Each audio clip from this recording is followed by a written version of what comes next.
Hello everyone. Today we are going to study about the time response analysis. It is also called as the time domain analysis. Time response analysis is nothing but if we are analyzing the system response with respect to time, then it is said to be the time response analysis. Up to now we are discussing how to represent the system and how to find out the transfer function of the system in the first chapter, and in this chapter we are going to study about the time response of the system. So if the output of the control system for an input varies with respect to time is called the time response of the system. So the time response of the system consists of two parts. The first one is the transient response and the second one is the steady state response. So we will discuss one by one what is transient response and what is the steady state response. So the response of the control system in time domain is shown in figure. So if you observe this figure, so in this figure I am drawing some waveform. So let us say this is the response of the system, and in x-axis we are representing the time, in y-axis we are representing the response of the system. So if you observe up to this time, let us say this time constant is some t1. Let us say this time constant is some t1.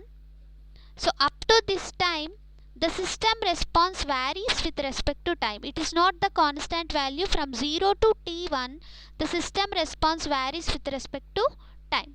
So after t1 the system response is constant. So from this part to this part, if you vary the time also, the response is constant, and from 0 to t1 if you vary the time, according to the time the system response varies in this way.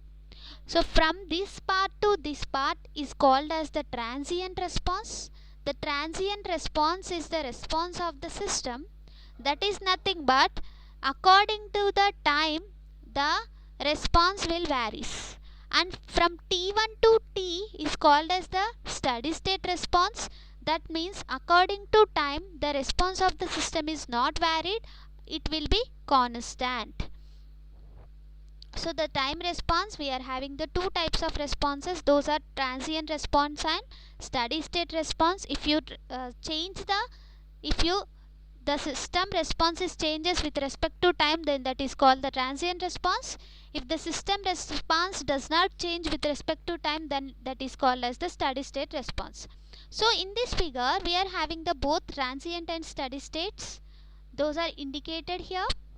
So the responses corresponding to these states are known as the transient response and the steady state response.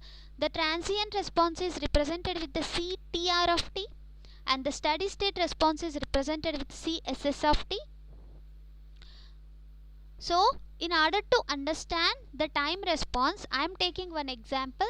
So this is the negative feedback system. We know that for the negative feedback system the transfer function is g by 1 plus gh. So if I am taking the R of s into the right hand side, then you are getting C of s equal to g by 1 plus gh into R of s. So in order to get the response of the system in time domain, you have to apply the inverse Laplace transform. So inverse Laplace transform of C of s is C of t, and that is equal to the inverse Laplace transform of R of s into g by 1 plus gh. So in this way we can obtain the time response of the system or time domain analysis of the system. The time domain analysis consists of two parts, transient response and steady state response. Transient response is nothing but if I change the time with respect to time, if the response of the system changes, then it is transient response. And steady state response is nothing but according to the time the response will not change. So let us discuss in briefly. Transient response: after applying the input to the control system, the output takes certain time to reach the steady state. Steady state means the response is constant. So the output will be in transient until it goes to the steady state. Whenever I am applying some input to the system, initially the system response will be changed. After some time it will goes to the steady state. So with respect to time, the system response will changes. That type of response will be called as the transient response. So the transient response will be 0 when the time increases. The transient response will be 0 when the time increases. So when time is infinity, so ideally we are speaking when the time tends to infinity, the transient response will becomes 0. But practically it is not possible. Practically when time is equal to 5 tau, then the transient response will become 0. So that is represented as limit t tends to infinity. Whenever the time is infinity, the transient response becomes 0. After the transient response becomes 0, we will get the steady state response. So the part of the time response that remains even after the transient response has 0, that is called as the steady state response. This means during the steady state response, the transient response will become 0. So for example, in order to understand the transient response and the steady state response, let me take some example. So they are giving the response of the system like this, that is C of t equal to 8 plus 5 into e power minus t. So if you substitute t tends to infinity, if you substitute t tends to infinity in this term, so here 5 into e power minus t term is called as the transient response, and 8 is the constant, that is called as the steady state term.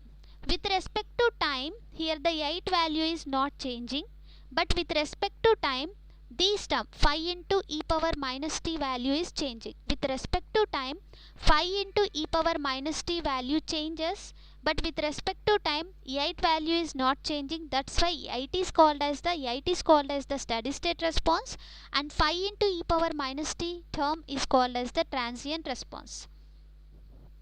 So the second term 5 into e power minus t will become 0 when t tends to infinity.